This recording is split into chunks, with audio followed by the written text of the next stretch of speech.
Hello, I'm Harry Riley. Welcome to Harry's 10-Minute Tales.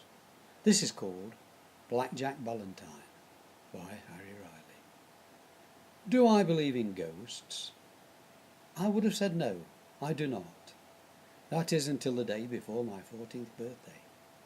And now not only do I believe in phantoms, but I have actually fought them face to face in a macabre dance of death. Let me tell you how it all began. I was holidaying at the home of my Aunt Gwen in the Scottish borders and enjoying the fresh clean air close to the sea. There were very few dangers there for a fit young man like me, but my aunt warned me to avoid the ruined castle in the nearby top woods. She claimed folk had gone missing from the castle, and the locals believed it to be haunted. I nodded politely and promptly forgot her words. One of my favourite hobbies was sketching, and so armed with my rucksack containing sandwiches and a small notepad, I set off one bright morning to acquaint myself with the pleasant landscape. Without realising it, I was gradually edging towards the grim woods. Soon I was into the thick undergrowth beneath the trees, and the sunlight disappeared. Presently I came to a clearing at the top of the hill, and saw the ruins of a large castle. I sat down to sketch it, and then foolishly decided to explore. Pushing aside the mass of ivy surrounding a doorway that was still intact, I forced my way inside and found myself in a big room. Astonishingly, there were two men sitting at a long wooden table, studying an old map. Both wore tartan garb and swords. One man was a red-bearded giant with only one good eye. He was pointing at the map with his silver-handled dagger. The other seemed more regal, both in fine dress and feature, and wore a flat bonnet. They both looked up as I entered, and the elegant one asked my name. "Come on, boy, state your business." I replied, "My name is Mark Howard, from Surrey, here on holiday, sir." The bearded giant clutched his heart, and the next second his dagger was flying straight at my head. Instinctively I ducked and felt a trickle of wet blood oozing down my neck. The blade had clipped my ear as it thudded into the old oak door frame.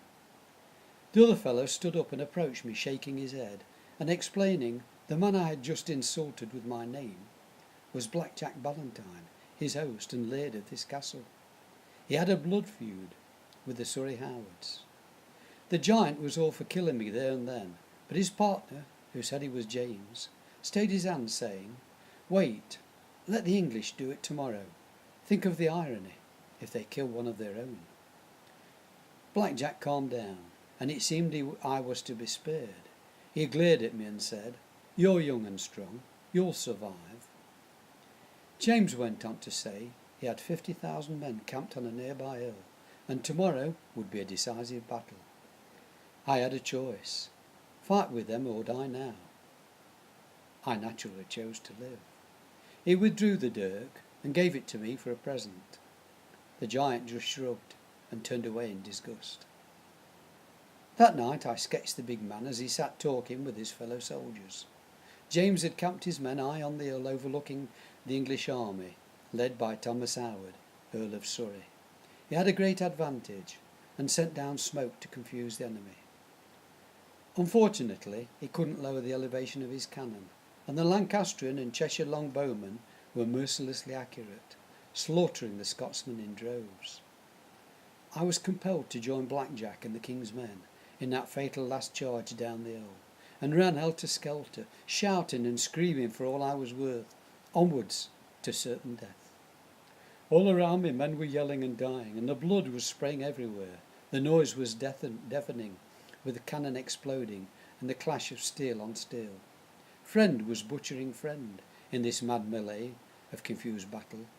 We were all drunk with bloodlust. As we reached the line of enemy pikes, we were hemmed in on all sides.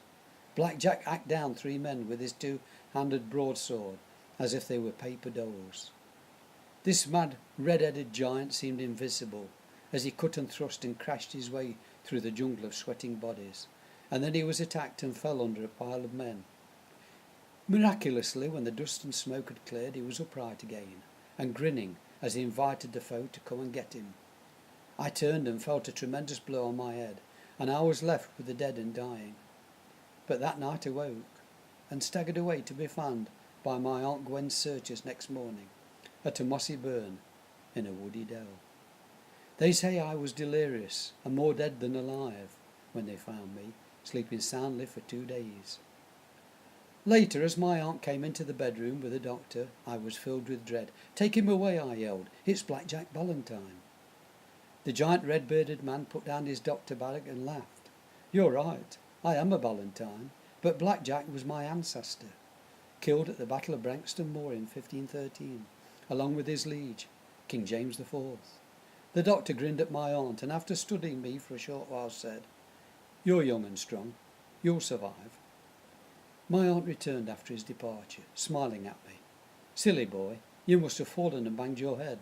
That's where all the blood came from. And where did you get that notion? Calling him Blackjack, indeed. You'd never met him before.